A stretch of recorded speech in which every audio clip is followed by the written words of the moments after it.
Okay, I read all of your content plan, and I try to give you some feedback. So read it, and again, this is a plan. So that doesn't mean like you have to. Sometimes you will change plan to make it better. Okay, so some concerns. You really have to think about your brand or your identity as a game designer or game developer. Sometimes people tend to put a lot of stuff. I mean, I understand because sometimes people think we are what we do. So people tend to put like literally all different kinds of stuff into portfolio. But usually that's not good.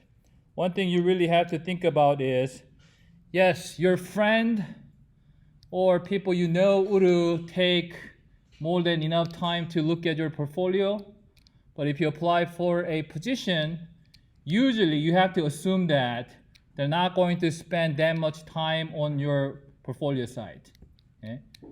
A lot of times you will be treated as this candidate A or candidate B, meaning they're not going to have any personal attachment to you, so they'll look at your stuff maybe for a couple of minutes. If it's not interested, they'll move on. Okay? So I saw some people try to put like a lot of things, but usually it's not going to work. Okay? And then one person actually stated, yes, I am looking for a position at small studios. Then maybe, because if your objective is to showcase your skill set to people, like smaller or local studios, maybe. But bottom line is, you really have to think about your identity. Okay, you want to, and then another conversation we should have. Usually, in our industry, specialist is a lot better than generalist. Okay? So you can still make an appeal as generalist. Again, if you want to get a job in smaller studio, yes, maybe you want to get better treatment if you can do a lot of things. But that's very rare. I have to tell you that's very rare because, I mean, there are many people out there who want to get a job in this industry. They would prefer the best person in doing something they want, not necessarily like so they usually want to spend their resources on the best person for the job, not necessarily second or third best person who can do other things. It usually doesn't happen that way. Okay, so try to think about that. And another thing I saw is, if you're a junior, if you just began your junior year, yes, you don't have many pieces.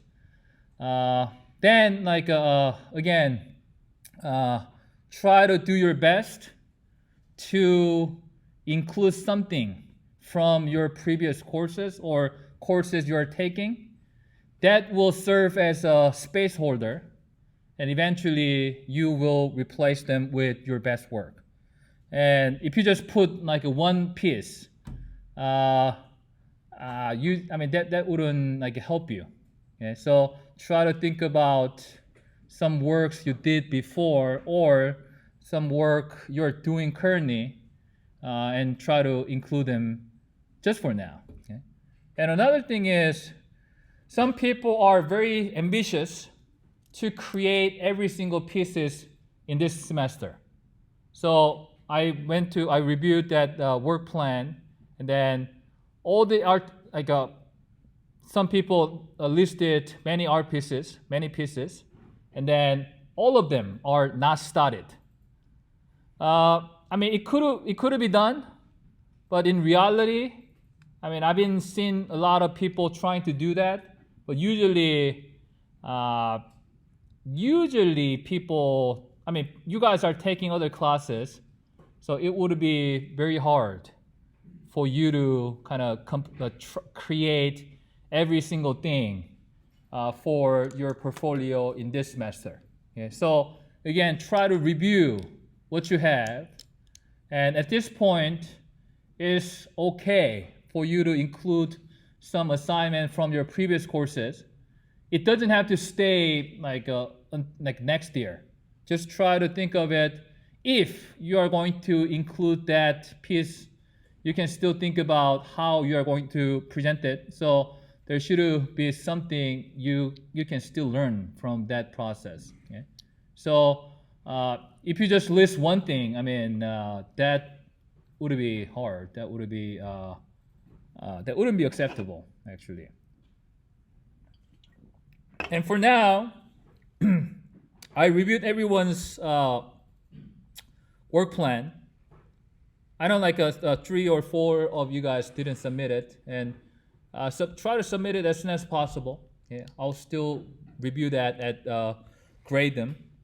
For now, I just gave you 0 because you didn't submit it, but it will be replaced with a grade once you submit it. So make sure you submit that. And milestone 2 and 3, okay, 1, 2, 3.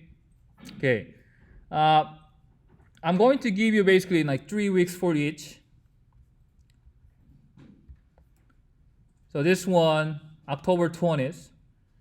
It doesn't have to be that complicated, but basically you are going to update your work plan. And then starting next week, I'll try to meet with you kind of at least once individually so that I can kind of check your progress and your work plan better. Okay? So this one, October 20th, milestone 2, November 10th, and milestone 3, December 1st. So by this time, you probably are very close to completion of your portfolio. Okay? And again, I'm going to give you more explanation of what I expect, but basically I want you to update it, and then I want you to kind of share.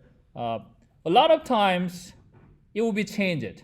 Okay, sometimes you think this is something you are going to do, but while you are making it, yeah, definitely, plan exists to be changed or to be updated. Okay, so you will basically share the changes and other things.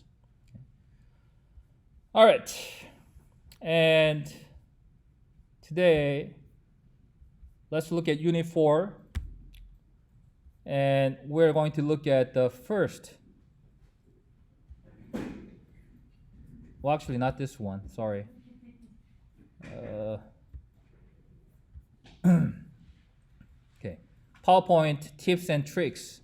The narrative design portfolio. I want you to read this last week, but let's actually go over this again in class.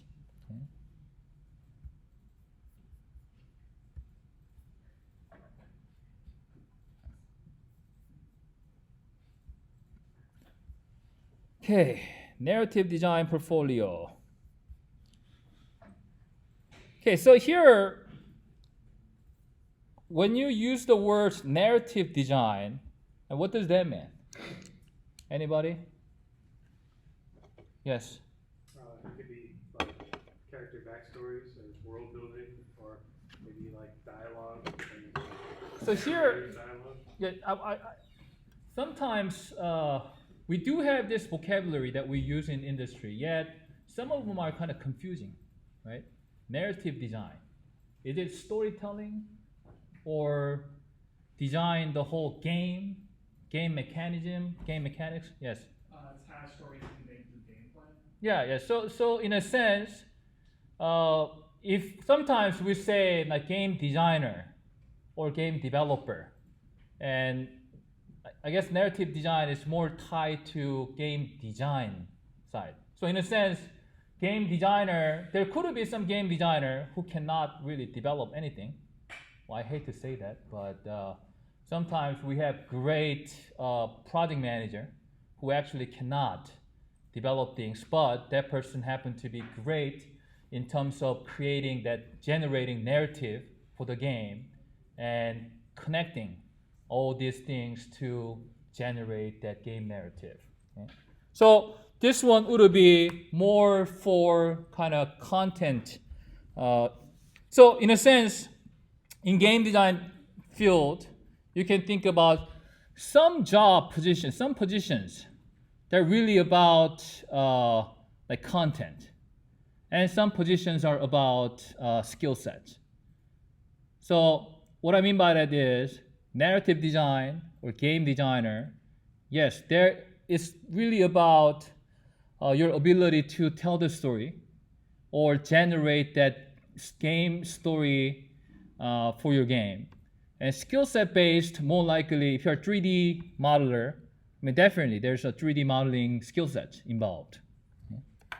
So narrative design would be something about like storytelling, generation of narrative. So focus on writing examples that work within the medium of games, especially one that are relevant for the companies you are applying to, and always have graphics. Text will not carry the portfolio alone as something visual that will grab them. So narrative design would be, I don't like the word narrative designer because again, like there's no narrative designer, but it would be creative writer or game designer itself. So sometimes, for instance, I told you about that we've been working with Rudel, a game company called Rudel in Tokyo, Japan. They hired 2 of our graduates as a game designer. Okay? So they hired them to see how American game designers think and generate this story or tie these stories together to generate this game narrative. So in that case, again, it's more about content based. Okay? They probably do something else, like such as graphics art or some other things, but mainly that company wanted to see how American game designer thinks in terms of making narrative. Okay? So this is about usually, if you look for a job description, you can find either creative writer or sometimes general game designer. And the problem with that though, a lot of times it's more creative writer. Okay? And then game designer job, usually how industry works is you work in industry like for 5 to like few years, and then you step up as a lead designer, and basically you kind of develop a narrative or stories for your game. So sometimes it's very rare for they would hire game designer, yet again usually they want to see some sort of a few years of experience. And in terms of game writer, the most common job as entry level is a dialogue like a writer. So in game, there's a bunch of dialogue. Sometimes like recent games probably have at least like 10,000 lines or even more lines for the dialogue. So game company hires a lot of dialogue writer. And game writer, again, usually whoever is the lead designer for the game, they usually come up with synopsis, and then they sometimes hire creative writer to write details about it. Okay. Again, focus on writing example that works within the medium of games. This is something, if you want to be a creative writer, it's tricky because in industry, we usually say, oh, submit 10 pages of your writing samples. Okay? But then again, this is tricky, I said, because sometimes people read, sometimes they don't. So usually you have to put very strong pieces on like first couple of pages so that people actually continue to read. Otherwise, they're not going to read. So you have to think about what types of writing sample would be the best to include in your portfolio if you want to get a job in a creative job as a creative writer. Okay? So sometimes people submit like game synopsis, okay? Very short, maybe 1 page, but it contains something. Or sometimes people submit a game review. Okay? The reason why is if you just explain about your game that nobody knows, then it's not interesting. But sometimes if you write some game analysis of some famous game, they will at least kind of like read first few paragraphs or 1 or 2 paragraphs because they know the game and they probably want to know how you look at the game. Or sometimes you can submit like examples of like dialogue, but that's kind of again tricky because without knowing the background of that dialogue, people probably stop reading it probably after like a half page. Okay? So it's really tricky. And then you have to think about if you want to highlight writing skill set. Okay, I actually said like 10 pages, but again, it should be you should put your strongest pieces at the beginning on like first 2 pages, so that like people will continue to read your stuff. Okay? And then this one, again, like industry standard would be like 5 to 10 pages. But even then, it used to be 10 pages, and some people like say, "Oh, I don't even want to read 10 pages. Just submit like 5 pages." But again, like it's really important for you to put like a strong pieces on the first page so that people actually you don't get filtered, how to say. So I think I saw like a couple of people in work plan who wants to apply for a job as like game design or the writer. Okay, and then I actually put like a creating a portfolio for creative writing is very tricky because you have to be selective, yet it's really hard to convince reader of your writing sample show them what you have with only with the text. Okay, so sometimes you want to have,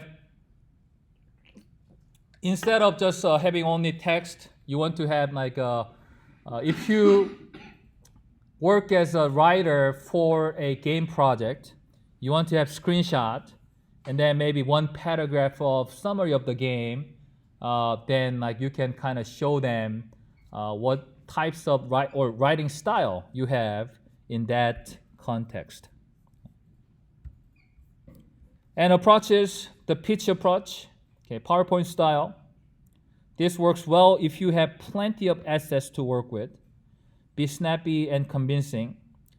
Multimedia works best. Demo reel, work through, trailer.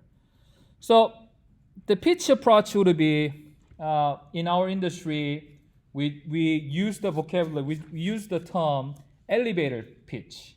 So basically, you are a person who want to pitch something to potential investor. Okay? You basically meet this person in the elevator. Okay? You probably have about 30 seconds. So you have to convince that person that you have what it takes to be a good narrative designer, narrative or game writer, okay, in that 30 seconds. Okay, so it should be concise. I mean, that's basically what I just said. Even though you want them to read like 5 pages or 10 pages of your writing sample, but again, you really have to sell it on the first page. Okay? Otherwise, they're not going to continue to read your stuff. Okay? And then multimedia works best. Still, even though you are a game writer, you still want to use some sort of multimedia so that people still kind of stay interested in your work. Okay? So sometimes you can say you can show that demo reel for your game, maybe 20 to 30 seconds of that gameplay video. Okay? And then you can mention that, oh, this is a game I worked on as a game writer, creative writer, and this is a little story or summary of this game. Okay? So you still use that some visual aid so that people stay interested. The promo release approach, if you have video, okay, take a cue from games or movies about to be released. A good way to make an employer visualize your story is by showing them what it will look like. This one requires a little more video editing skill set, but you can approach you can make like a 30 seconds kind of trailer of your video. And then another thing is, even though you approach, you try to get a job as like a creative writer or game designer, by putting this the promo video together, you basically demonstrate your skill set for editing. Okay? So in a sense, these days it's really hard to separate your writing or especially generating narrative separated from making some video editing. So sometimes as long as you attract your viewers, okay, I would say definitely you are encouraged to use some other formats such as video. Okay. And book jacket approach, just like publishers, draw them in with breadcrumbs. So you can actually approach, you don't have to give every writing sample you have. Instead, you can have a little bit of visual aid, like images from the game, and then you can provide summary. And then if summary is interesting enough, people will actually read your writing samples. Okay. So, few examples.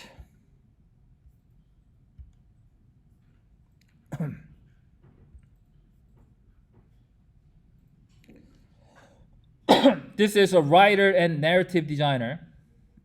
Okay. So again, I don't like a narrative designer that much, but so they're probably writer.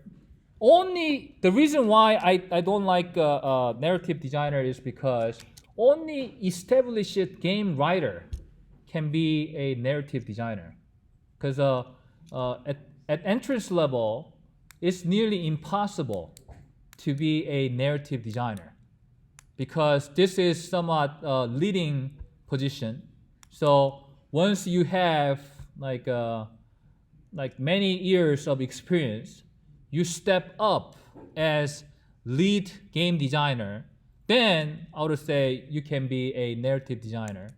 But as an entrance level, again, it's literally impossible for you to be hired as narrative designer. No game company would hire this entrance level writer and then ask to create or design the narrative. Okay. But anyways, okay, you can look at this one and view my work, and then this person is a writer and narrative designer, but this one actually put all these titles, okay, so that people still kind of get to know, oh, this person worked on this and that project. And then once you click on it, it will give you a little more details. Okay, so here, this is one way you can do. Okay, if you have, again, if you have writing samples, or if you worked on, let's say, 3 to 4 games as a writer. Okay, and then you can actually put some thumbnail images or images of that game. Okay? And once people click on it, you will share a little more about your game. Okay? And then this person, again, is more established one. Okay? So this one actually doesn't have to explain every single thing, but in your case, it's slightly different. Okay, you can have these types of cover, and then you can explain like some synopsis, and then you can explain the role or what you really did for the project. Okay? And then this person has like video games. Okay, this game supplemental and short stories. Okay. Again, this person is more established, but I want you to think about like how you can present your work, especially if you want to present your writing samples. Okay. Again, instead of giving them like 10 pages, again, they're not going to read it. So you can make a small chunk and then give them like some summary so that they can stay interesting.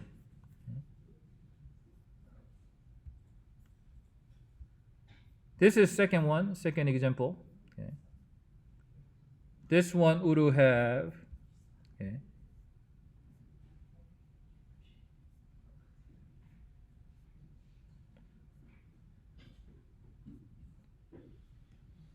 So this is his work. Okay. You can click on it to go to that particular page.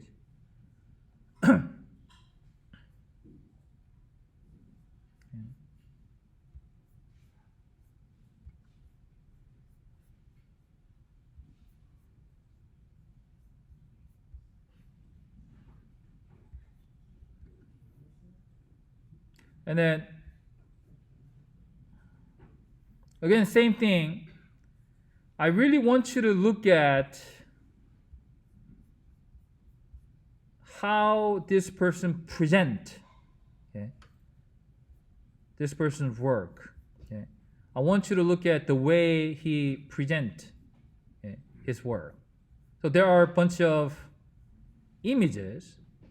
Okay, this person actually is a writer, okay, but he still presented with strong visual image. Okay. So obviously these title images, okay, they're not like designed by this person, but the part of the game. Okay. And then people will click to get to know more about it. Okay. So this one's more like a traditional like screenwriting. Okay. But again, even for this person, okay, even though he's like really established, not that many people will read every single thing here. Okay. Probably skim through or read first page. Okay. So you have to understand like that's how people approach to writing sample. Okay. I hate to say this, but people these days do not read. We don't read. Okay. So we have to kind of understand to make them read your writing sample. You really have to kind of attract them with strong image at the beginning and strong content at the beginning.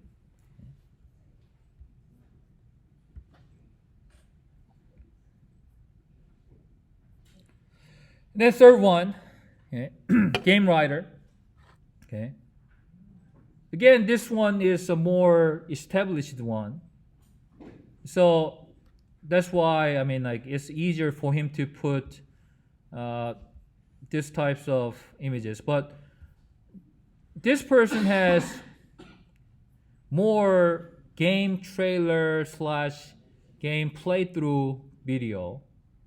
to explain like what he did. Okay. So if you look at like games, okay, you will see this how this person structured it, YouTube video, and then my role, and then this person put some reviews on it. Okay. So it's important for us to know this person worked on this game as a writer. Okay. But maybe sometimes it's not necessary for us to read every single writing he created for this game. Okay. So sometimes, okay, you want to put game trailer or playthrough video and explain that, oh, I worked on this project as a writer, and then I worked on the basic the game design plus narrative design and storytelling and etc. Okay. And then this one has like fiction and other writings, but for us, we want to more focus on this person's game. Okay. Again, how this person put game trailer and explain this person's role in that game.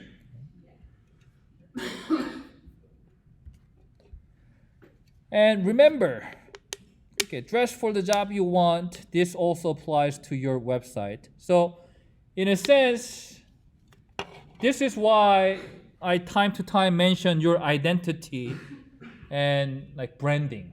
Okay, when you think about how you are going to present your work, okay, it's also important for you to think about how you are going to brand yourself. Okay, so to brand yourself right, you have to know your identity. Okay? Do you want to be portrayed as game writer? Or do you want to be portrayed as 3D modeler? Okay? So sometimes, if you are a good 3D modeler, okay, sometimes you probably have good 2D character designs as well. Okay?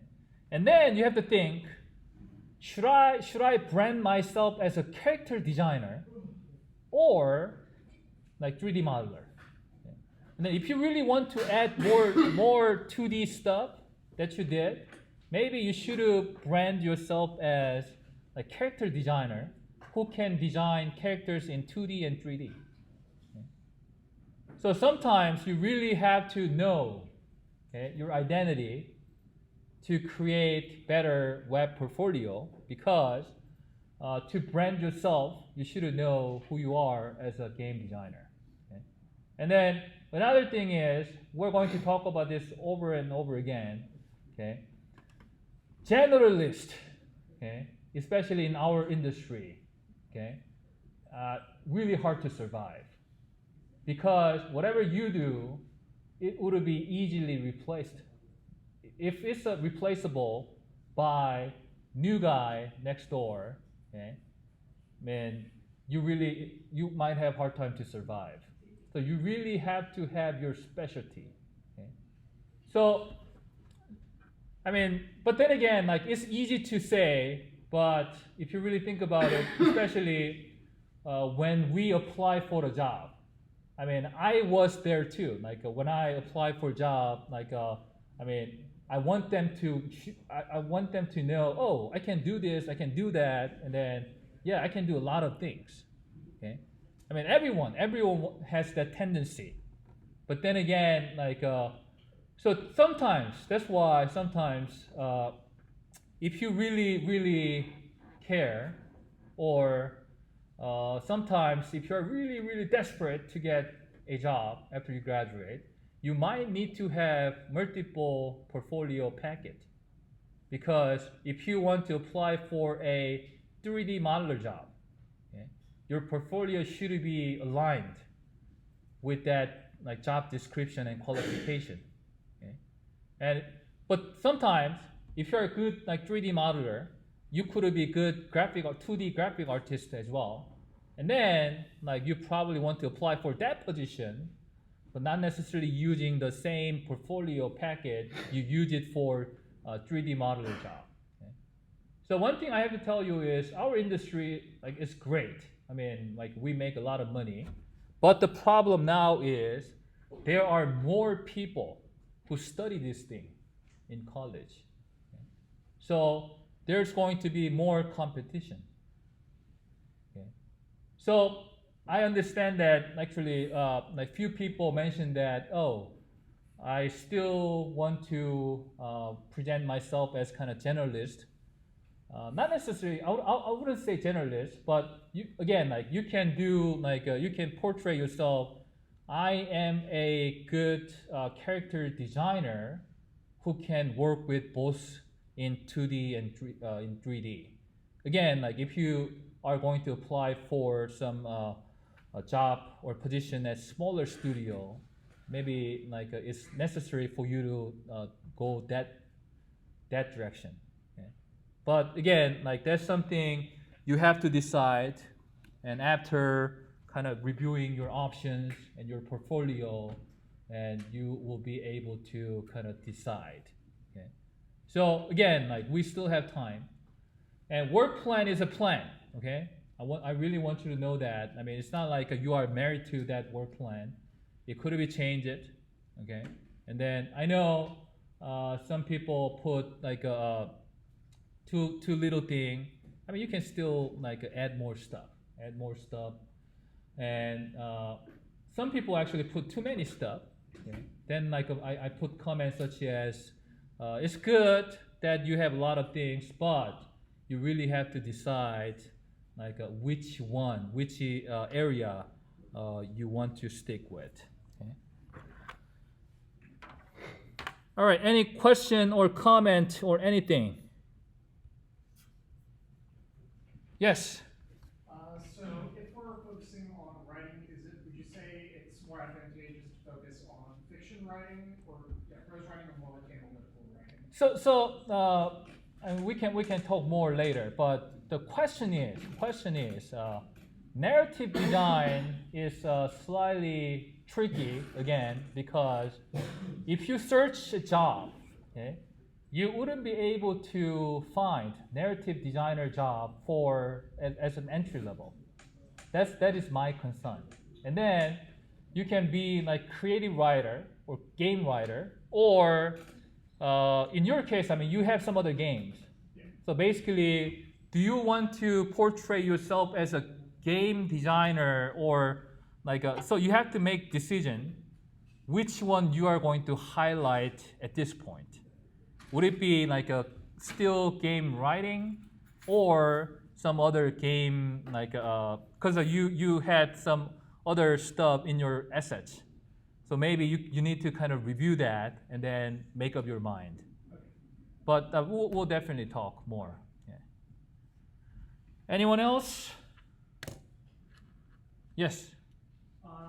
When you talk about how no one watches, like reads, if you put up a wall of text, if you embed a longer form video, say like 10, 15 minutes. So yeah, people not going to watch it. Yeah. Okay, cool. So it's like I really hate to say this, because I feel like anyone watching the movie like Idiocracy? Yeah. Yeah. So like I think that's happening. So usually now, I mean, like it used to be even video reel. It used to be like 5 minutes, and then it became 3 minutes, and then now like people want to put everything in 1 minute, because people don't want to pay attention to anything these days unless it's interesting. So you can still put like 5 minutes. I mean, 10 minutes, no, like 5 minutes, or it might be better like for you to have like a 3 minute, or the shorter the better actually. Okay.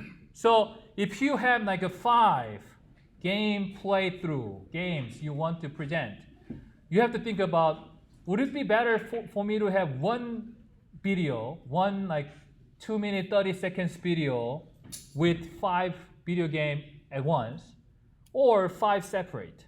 Usually one video is better, because people wouldn't like click to go to each page and watch a different video. You still want to have one video, and then you have to think, oh, I think this 3 is really strong. So you want to put this 3 somehow in 1 minute and at the beginning, and then other 2 maybe later. And thinking, oh, this person probably will watch at least 30 seconds or 1 minute, but it's not guaranteed for them to watch your video after 1 minute. And yeah, no 10-minute video, no.